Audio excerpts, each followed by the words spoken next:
From the top of this 45-meter drop tower, my friends from the How Ridiculous YouTube channel are about to release a watermelon. Here we go.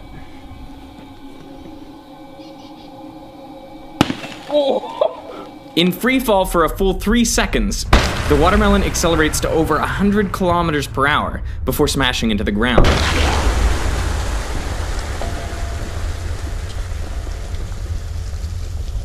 The results are predictable, but this was just a control for the actual experiment. Another watermelon was sprayed with a polymer coating. We'll come back to what this is and how it works. But for now, let's see how the coated watermelon fares in the drop test.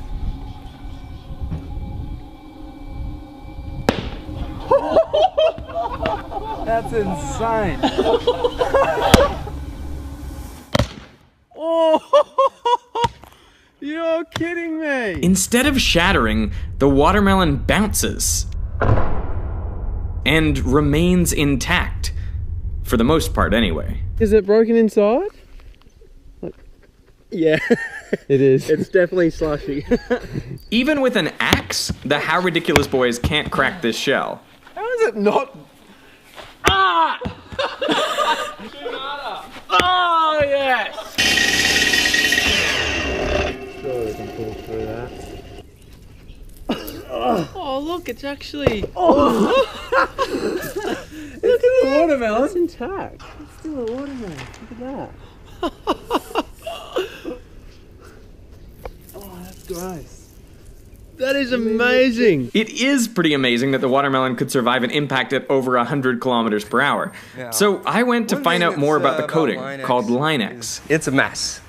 The individual components are a mess. When it goes on as a big mess. You saw me wear a spray suit. It's a mess. But when you're done, you're really cool stuff. Line-X is made from 2 ingredients. A and B. Inside of each of these is multiple things. But the main component of A is diphenylmethane 4,4-diisocyanate, or MDI for short. It's very reactive due to these groups on the end. B is the poly. So the simplest way I could explain is it's a plasticizer. The main component of B is alpha-2-aminomethylethyl, omega-2-aminomethylethoxy, polyoxymethyl-1,2-ethanediol. Long name for a long chain molecule. In reality, it would be many times longer than this. Now, I managed to convince Bryn to let me mix the 2 ingredients the old-fashioned way, with the stir stick. And that's the A. That's the A. Wow. I'm gonna dump A and B in here and you just mix them and see what happens. All right. Okay. Ready? Yep. All right. Go for it. How quickly should they react? They're reacting right now. Whoa. Did you see that? That is crazy. And you can see there's almost like, I don't know, smoke or something coming Well, out there? it's probably getting quite warm.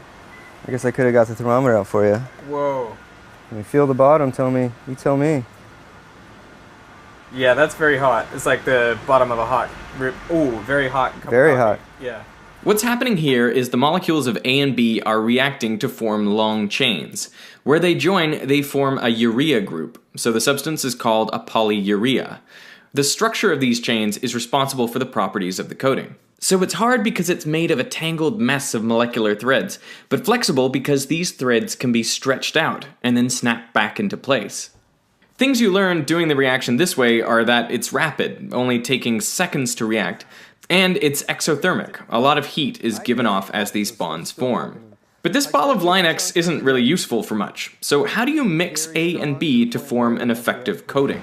Put them really high pressure, force them together in a really small space, high temperature, high pressure, just ram them into each other. That essentially mixes them, and then they come out the end of the gun. So from the time they're separate components, they mix, out the gun, hit your target, fraction of a second. This is where the magic happens. Inside here. So you pull the trigger, out comes Line-X. We decided to Line-X a piece of paper to see how strong the coating is.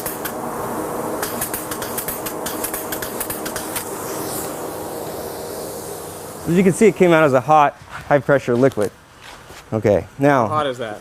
It's quite warm. It's quite warm, and because that's an exothermic reaction. It comes out at 150, but it keeps getting hotter and hotter.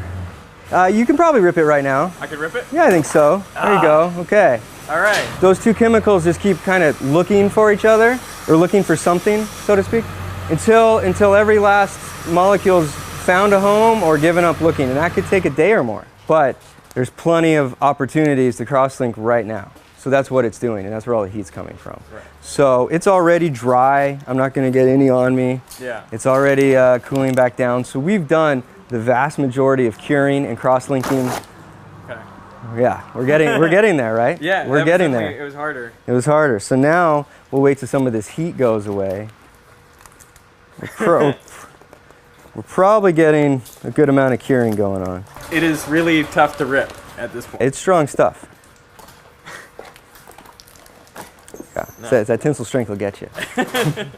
That high tensile strength is the same reason the Line-X-coated watermelon bounces.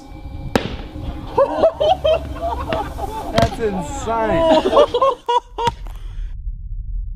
As it hits the ground, the contents of the watermelon are squeezed out sideways.